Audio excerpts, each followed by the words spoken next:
बहुत समय पहले की बात है।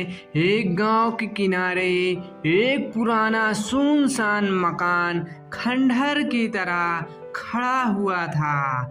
जो गांव वालों का मानना था कि वह एक चुड़ैल रहती है जिसके पास एक जादुई कम्बल है। कहते हैं वह कंबल अगर कोई उस कंबल को ओढ़ ले तो वह गायब हो जाता है या फिर वह इंसान किसी और ही दुनिया में गायब हो जाता है।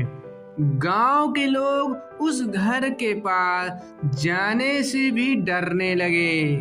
लेकिन एक दिन एक निडर लड़का अरुण गांव में आया। वह यतीम था और काम की तलाश में इधर उधर घूम रहा था। जब उसने गांव वालों से उस खंडहर की बात सुनी तो उसका जिज्ञासु मन मचल उठा। उसने सोचा, अगर उस जादुई कम्बल को मैं पा जाऊं तो मेरा जीवन बदल जाएगा। अंधेरी रात जब चांद बादलों के पीछे छुप गया, अरुण एक टार्च और डंडा लेकर उस खंडहर की ओर चल पड़ा। रास्ते में उल्लू की आवाजें और झाड़ियों की सरसराहट से उसका दिल दहल रहा था। वह डर रहा था लेकिन वह रुका नहीं।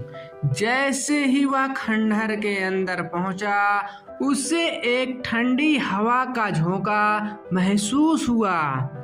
कमरे की दीवारों पर मकड़ी के जाले और अजीब सी सरसराहट गूंज रही थी। अचानक उससे एक कमरा दिखाई दिया जिसके बीचों बीच एक पुराना लकड़ी का संदूक रखा था। उसने धीरे से ढक्कन खोला और उसमें एक मखमली काले रंग का कम्बल रखा था। जैसे ही अरुण ने उसे हाथ लगाया पीछे से एक भयानक हंसी गूंजी। तू मेरे कम्बल को छू रहा है। अरुण पीछे पलटा तो देखा एक भयानक चुड़ैल हवा में तैरती आ रही थी। बाल बिल्कुल बिखरे हुए, आंखें जल रही थी और नाखून लंबे थे।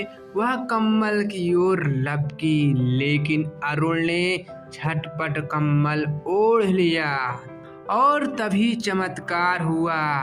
चुड़ैल की आंखें उसे देख नहीं पाई। अरुण गायब हो चुका था। चुड़ैल चीखने लगी, कल जा मेरे घर से वरना तुझे इस दुनिया में भेज दूंगी जहाँ से तू लौट कर कभी वापस नहीं आएगा।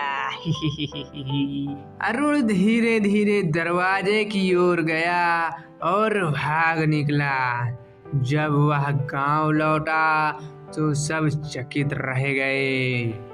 उसने सबको कम्बल दिखाया लेकिन उसने किसी को छूने नहीं दिया। इसके बाद अरुण ने उस कम्बल की मदद से बहुत सारे नेक काम किए।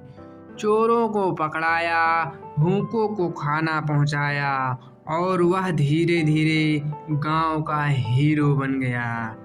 लेकिन कहते हैं चुड़ैल अब भी अपने कम्बल को ढूंढ रही है।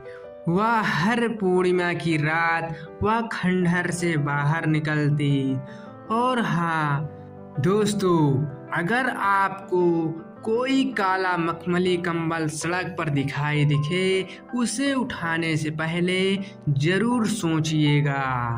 दोस्तों, ये कहानी यदि आपको अच्छी लगी हमारे चैनल को सब्सक्राइब जरूर करें।